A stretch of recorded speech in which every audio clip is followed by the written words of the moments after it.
இறையேசுவில் பிரியமான சகோதர சகோதரிகளே, நமது ஆண்டவர் இயேசு கிறிஸ்துவுடைய திருப்பெயரால் உங்களுக்கும் உங்கள் குடும்பத்தில் இருக்கிற அனைவருக்கும் அன்பும் சமாதானமும் மகிழ்ச்சியும் உண்டாவதாக. அன்பு மிக்கவர்களே, மே மாதம் 30ஆம் தேதி தாயம் திரு அவை புனித ஜோன் ஆஃப் ஆர்க் என்பவருடைய நினைவு நாளை கொண்டாடுகிறது.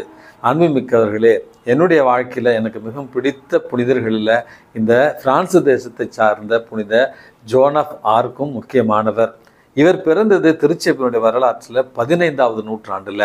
அன்பு மிக்கவர்களே, இவர் வாழ்ந்த அந்த 15வது நூற்றாண்டினுடைய முற்பகுதியில் இங்கிலாந்துக்கும் பிரான்சு தேசத்திற்கும் ஒரு மிகப்பெரிய போர் நடந்து கொண்டிருந்தது. இங்கிலாந்து தேசத்தினர் பிரான்சு தேசத்தினுடைய மிக பெரும்பான்மையான பகுதிகளை கைப்பற்றி விட்டனர். அப்பொழுது இருந்த பிரான்சு தேசத்தினுடைய அரசன் சார்லஸ் என்பவர் ஒரு அடிமை போல தான் வைக்கப்பட்டிருந்தார். அந்த ஒரு காலகட்டத்தில் தான் ஒரு சாதாரண ஏழை குடும்பத்தில் பிறந்தவர் தான் இந்த ஜோன் ஆஃப் ஆர்க் என்பவர்.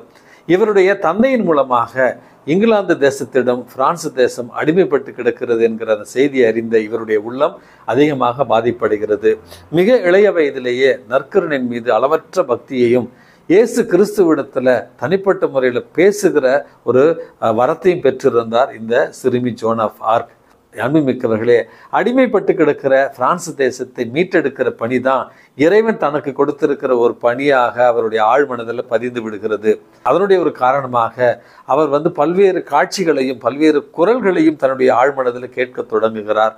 ஆகவே தன்னுடைய கிராமத்தில் இருப்பவர்களிடத்துல பிரான்சு தேசத்தை காப்பாற்ற நான் போரிடப் போகிறேன் என்று சொல்லுகிற நேரத்தில் எல்லோரும் இவரை பார்த்து சிரித்து தயவு செய்து திருமணம் செய்து கொண்டு நீ ஒரு நல்ல மன வாழ்க்கையில் ஈடுபடு என்று அறிவுரை சொல்லுகிறார்கள். இருந்தாலும் இவருடைய வீரம், இவருடைய நம்பிக்கை, இவருடைய தன்னொழுக்கம் அவர்களுடைய மனதை மாற்றச் செய்கிறது. சில நண்பர்களுடைய உதவியோடு பிரான்சு தேசத்தினுடைய அரசனை சந்தித்து தனக்கு ஒரு 5000 வீரர்களை கொடுக்கும்படியாகவும் அந்த 5000 போர் வீரர்களை கொண்டு ஆர்லோன்ஸ் நகரத்தை கைப்பற்றி இருக்கிற அந்த இங்கிலாந்து தேசத்தவரை விரட்டி அடிப்பதாகவும் வாக்குறுதி தருகிறார். மிகுந்த தயக்கத்தோடு அரசன் 5000 படை வீரர்களை கொடுக்கிறான். அன்புமிக்கவர்களே, கையில மனதில் வீரத்தோடும் நம்பிக்கையோடும் ஒரு கையில வாளோடு இன்னொரு கையில சேசுமதி என்கிற அந்த கொடியை பிடித்து கொண்டு 5000 ஆண் வீரர்களை ஒரு வெண் குதிரையில தலைமை தாங்கி அந்த போரை வழிநடத்தி ஆங்கிலேயர்களை வென்று ஆர்லோன்ஸ் நகரத்தை கைப்பற்றுகிறார் இந்த புனித ஜோன் ஆஃப் ஆர்க். அதற்கு பிறகு பல வெற்றிகளை சூடிய இந்த ஜோன் ஆஃப் ஆர்க் வஞ்சகத்தால் வீழ்த்தப்பட்டு ஆங்கிலேயருடைய கைகளில் ஒப்புவிக்கப்படுகிறார்.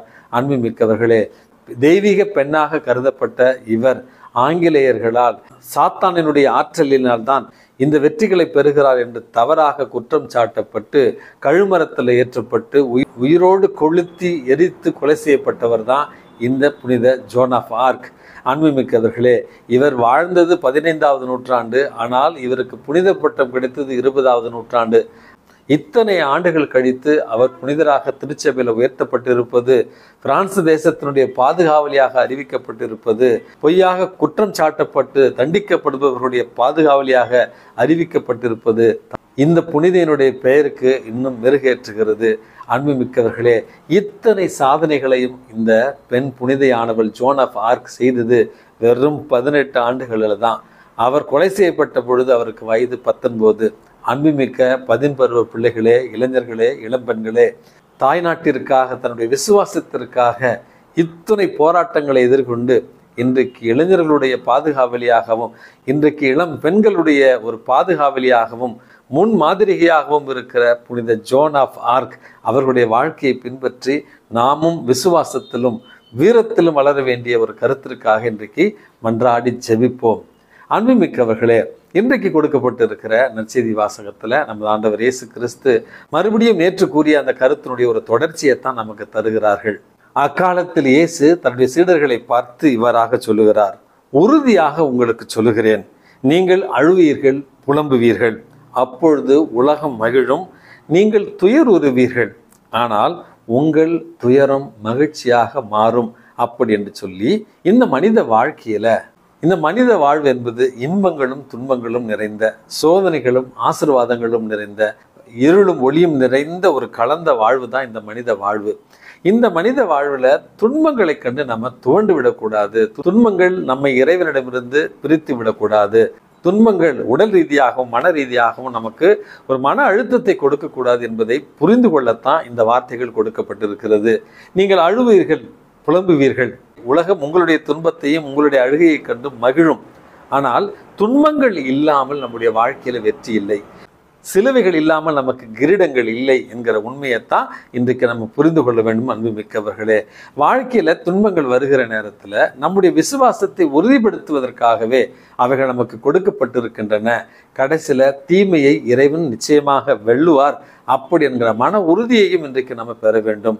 நாம் படுகிற துன்பங்கள், வேதனை எல்லாமே உடல் ரீதியாகவும் மன ரீதியாகவும் ஆன்மீக ரீதியாகவும் நம்மை பலப்படுத்துவதற்கு என்பதை இன்றைக்கு நம்ம புரிந்து கொள்ள வேண்டும். ஒரு கதையை நான் ஏற்கனவே சொல்லியிருந்தேன், ஒரு நிமிட மன்னாவில். அதாவது ஒரு பட்டாம்பூச்சி தன்னுடைய கூட்டிலிருந்து கொஞ்சம் கொஞ்சமாக உடைத்து கொண்டு அந்த கூட்டிலிருந்து வெளியே வர முயற்சி செய்து கொண்டிருக்கிறது. இதை பார்த்த ஒரு சிறுவன், அந்த பட்டாம்பூச்சி வேதனையில் இருக்கிறது, மிகுந்த கஷ்டப்படுகிறது, அதுக்கு உதவி செய்யலாம் என்று அந்த கூட்டை ஒரு சின்ன பிளேடால் கீறி உடைத்து விடுகிறான். உடனடியாக உள்ளிருந்து வந்த அந்த பட்டாம்பூச்சி வெளியே வந்து விட்டது, அதுக்கு சுதந்திரம் கிடைத்து விட்டது. ஆனால் சிறிது நேரத்தில் இறந்து விடுகிறது. இதை பார்த்து அவனுடைய தந்தை சொன்னாராம், அன்பு மகனே, இந்த பட்டாம்பூச்சியினுடைய கூட்டில் இருந்து வெளியே வருகிற இந்த ஒரு தொடர் முயற்சி என்பது பட்டாம்பூச்சியினுடைய கால்களையும் அதனுடைய இறக்கைகளையும் உறுதிப்படுத்துவதற்காக. ஆனால் அந்த வலியையும் வேதனையும் தாண்டுகிற பட்டாம்பூச்சிகள் தான் சுதந்திரமாக மகிழ்ச்சியாக பறக்க முடியும்.